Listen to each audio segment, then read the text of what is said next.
Ramazan ayının orucu digər ibadətlərdən fərqlənir.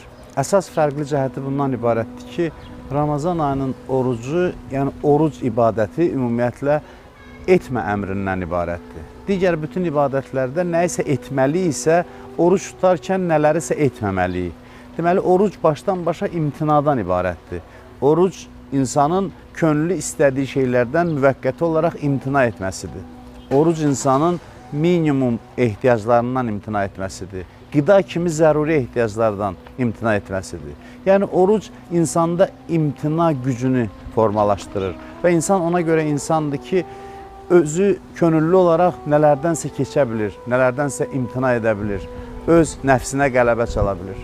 Oruc insanı imtina etməyə vadar edir və insan canlılar arasında yeganə varlıqdır ki, onun daxilində mübarizə var. İnsan özünə yox deməyi bacaran bir varlıqdır. Orucun əsas fəlsəfəsi insanın özünə yox deməyi bacarmasıdır. İnsanın özü ilə mübarizə aparmağı bacarmasıdır.